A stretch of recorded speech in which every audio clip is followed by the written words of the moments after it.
isa seeni inni muca'oo kanaan wajjin hin beektu mitiire Tiyyaan beektu hundi keessanii. Tiyyaan immoo akkuma argitan goddanyaa isaatti qalabatii godhatee jira.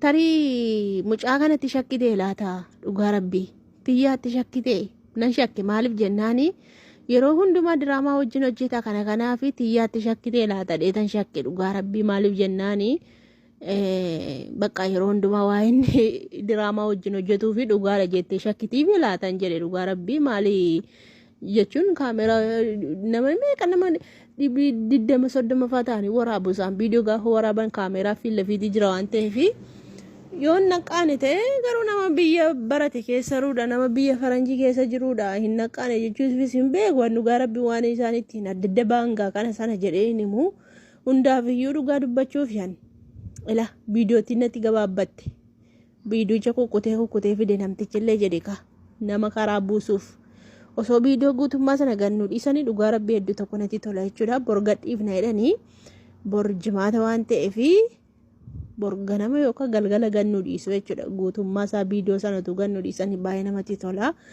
malee jechuun gaa'illi bara kanaa yookaan immoo dhugaa rabbii abbaan manaa fi haati manaa bara kanaa baay'ee tokko nama jibbisiisa dhugaa rabbii inni kaan abbaa manaa jalaa wal jalaa fudhata inni kaan kunoo nama akkasittiin hojii hojjetatu nama halkanii guyyaa laffa'ee irriba isaa dhabee diraamaa adda addaa waan babbareedaa hojjete maatii isaallee jiraachifatu kunoo akka ittiin adda baatee jechuudha intalooni darbatamtuu wayitii natti fakkaata dhugaa rabbii miskiinati abshirigaa dhugaa rabbii garaana nyaataa wayirti akkasitti taa'e ma dhugaa dhiisi gaa mannexxuu wayitii isheen silaa dhiisi intaloon mannexxuudha. Cimtuudha sin beektu mitiire barumsaan Kanaadaa dhatte malee qansiraadhaan biizaa barbaaddatte mina Kanaadaan dhanne gaasheen hin beektu gaa barumsaan dhatte sammuu kana qabdi cinqillaatee kana qabdi kanaafitu Kanaadaatti barsiisan warri isaaniis immoo waa qabu hin beektu miti warra isaanii sanallee hin beekna kaanuti amma iddoon dubbannu malee amma na dhageessii yoon dubbadde keessatti na argiti cillaanfattu kana na arsiteeyyuu akkin jedhe. Amma nuti ganda tokko miti aanaan keenya tokko gabaan keenya tokko manni qorichaa keenya tokko eessatti na beetti nan beetti dhugaa rabbii isheedhaa fi wanni jaarsa maskii mangee naannoo tokko dhageenyaan na viidiyoo isinii waraaba dhosee qe'ee isaanii obbolaa isaanii dhosee viidiyoo waraabee gadhiise maallagooti biyya galee akkasii dhugaa rabbii mucaan cillaanfattuudha na arsitee homaa isheen darbatamtuun kun darbatamtuu wayitii maal mucaa akkana bareedu mucaa hola deemaa shabaaba wallahi daa'imummaatti fuudhe ijoollee yoom guddate yoom fuudhe dhugaa rabbiin beektu dhiyeenya kana guddate akkuma isin beektanii viidiyoo isaa duraanii kaatanii. Yeroo baay'ee maaliif jireenya keenyatti qofuu dadhabna yookaan immoo maaliif jireenya keenya irratti gammachuu dhabna yeroo hundumaa kan namaa ilaaluutiin kan namaa hawwuutiin ofii keenya jireenya uumamneef kaayyoo uumamneef wanta uumamneef dagachuuraan kan kee yeroo itti gungumnu jira ofittillee uumaa keenyattillee namoota haadhaaf abbaa keenyattillee naannoo keenyattillee yeroo nu gungumnutu jira kun immoo sababa maalii ta'e jireenya keenya keessatti maal sirreessuu qabna maal hubachuu qabna maalitti deemuu qabna kana sirreessuuf yoo yaa akkam jirtu jaallatamtoonniif kabajamtoonni hordoftoota koo Horror Inspire wartaatan akkamunaa jirtu tolegaa guyyaa har'aa barnoota baay'ee bareedaa ta'e isiniif qabadhee dhufeetan jira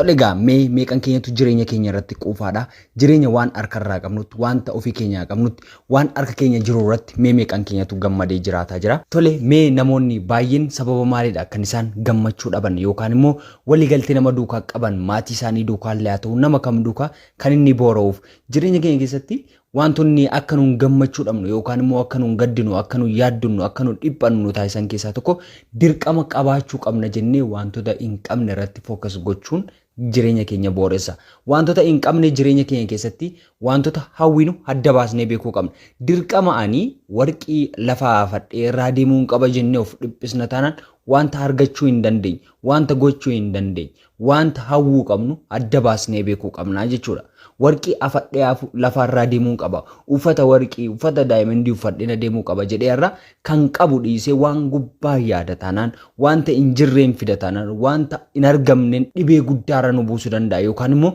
wanta qabnutti akka nuun hin gammanne akka nuun afuura nagaa hin qabaanne yookaan immoo akka nuun gammachuun nama kamuu duukaa hin jiraanne nu taasisa kun immoo dogoggoroowwan salphaa fakkaachuun jireenya keenyaaf miidhanidha waan ta'eef tokkoffaa maal akka barbaannu adda baafannee beekuudha maalitti akka deemnu maalitti akka nu barbaachisu maaliif akka jiraannu maatti akka jiran adda baasne yoo beekaa deemne jireenya keenya gammachuuf abdiin kan guutame ta'a.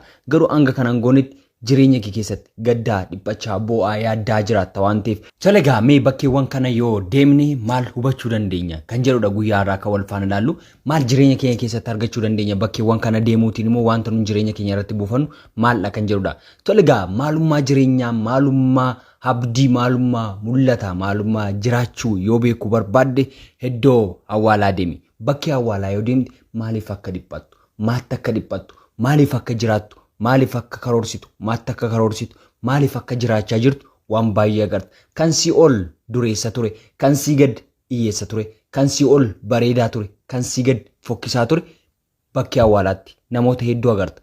Mul'ata guddaa baatanii abdii guddaa baatanii hawwii guddaa baatanii dhiphuu tokko malee jiraatanii namoonni du'an bakkee awwaalaa irratti namoota baay'ee agarta. Yeroo bakkee awwaalaa irratti jireenya itti dhiphattuuf kun jireenya itti yaaddatuuf kun jireenya itti of dhiphistu kun jireenya itti wanta baay'ee itti argitu kun yeroof ta'uu isaa hubatta. Yeroo kanatti immoo baay'ee akkati waan qabdutti gammaddee yeroo qabdutti sekoondii qabdutti akkati yeroon fayyadamtu si taasisa. Kanaafuu bakkee awwaalaa deemuun boqonnaa sii laata. Yeroon siin jedhutti namoonni jireenya kee dura jiraachaa turan yeroof amma jiraachuu qaban jiraatanii akka darban yookaan immoo akka yeroo isaanii xumuratanii darban hubatta. Atis seera haala of dhiphisuu, seera haala of yaaddessuu, seera haala of yaaddessuu of dhiphisuu, of boosisuurraa of qusata. Jireenya addunyaa kanaa agam yoo dheeratte illee, agam yoo bareedde illee, agam hawwataa yoo ta'e illee dhumni isaa du'a akka ta'e ni hubatta. Akkati waan qabdutti gammaddee huumaa kee duukaa walii galtee jiraattu si yaadachiisa waan ta'eef bakka awwaalaa deemi. Tolegaa inni lammiffaa irratti argamu immoo hospitaala deemi. Mana yaalaa yoggaa deemtutti fayyaa qabaachuu keetti agam akka waaqii yookiin uumaa kee galateeffattu hubatta waan ta'eef namoonni qilleensa tokko ishee maallaqaan bitanii jiraatu. Namoonni waan baay'ee irratti ani isaanii miidhaa guddaa yookaan immoo dhiphuu guddaa dabarsan argita. Fayyaa qabaachuu kee, miila lama qabaachuu kee, ija lama qabaachuu kee, nagaan deemtee qilleensa urgaa'aa kana fudhataa olte galuu keef uumaa kee galateeffatta waan ta'eef mana yaalaa gaafa deemtu fayyaa qabaachuu keetti, qabeenyaa dhabuu keetti, jaalallee dhabuu keetti, fira dhabuu keetti, obboleessa obboleetti dhabuu keetti gadduu dhiista. Fayyaa qabaachuu kee qofaaf uumaa kee galateeffatta. Wanta hundumaa kan dursu fayyaadha waan ta'eef namni fayyaa qabu, namni nagaa qabu wanta barbaade raawwatee jiraachuu danda'a waan ta'eef wanta barbaade galmaan ga'uu danda'a. Namni kam fayyaa hin qabu taanaan hagam yoo laffee, hagam yoo dhamee, hagam yoo waan jijjiiruu danda'u tokko hin qabu. Maaliif amma hojjetee of fayyaa isaa sana eegsisuuf kan inni itti wareegama guddaa kaffalu argina waan ta'eef mana yaalaa gaafa deemtu agam uumaan kee akkasi jaallatu, agam akka fayyaa guutuu qabdu, agam akka nama sirrii taate jirtu hubatta waan ta'eef mana yaalaa deemi. Inni sadeeffaa irratti argamu immoo mana hidhaa deemi. Mana hidhaa gaafa deemtu bilisummaatiin akka barbaadde socho'uun kun bu'aa akkamii akka qabu, akkam akka barbaadde si gammachiisu ni hubatta waan ta'eef namoonni mana adaba sirreessaa keessatti argaman kun yeroo itti sochii tarkaanfii tokkollee fuudhuuf heeyyamaa haala hin jechoone jira. Dhanna dhiqachuuf illee ta'e nyaata fudhatanii nyaachuuf socho'uuf gibbii keessa illee deddeemuuf heeyyama poolisiin hala socho'amuu hin danda'u. Kanaafuu bilisummaan akka barbaadde adeemtee, akka barbaadde dubbattee, akka barbaadde raftee, saatii barbaadde kaatee, akka barbaaddetti jiraachuu keef uumaa kee galateeffatta. Kanaafuu bakkeewwan kana sadan gaafa deemtutti uumaa kee duukaa agamiin akkati jiraachuu qabdu, uumaa keetti agam akka jechuu qabdu, agam akkati ofitti gammaduu qabdu, carraa keetti fayyadamtee akkati carraa kee nabaarra hin barbaada. Namoonni baay'ee carraa isaanii kan isaan abaaran, kan guyyaa dhaloota isaanii, kan itti uumama isaanii abaarantu jira. Kun immoo ta'uu hin qabu. Dhiphuun irraa kun ni darba, gaddi irraa kun ni darba, yaaddoon irraa kun ni darba. Kanaaf immoo atarra carraa kee kanatti fayyadamtee olmaa kee jireenya kee sirreeffattee jennaan yeroo xiqqoo keessatti jijjiirama guddaa fiduu dandeessa. Kanaaf immoo namoonni nu dhiphisan, namoonni nu yaaddessan, namoonni gufuu nuti ta'an yeroof jiraachuu danda'u. Garuu hanga dhumaatti nu duukaa jiraatu jechuu miti.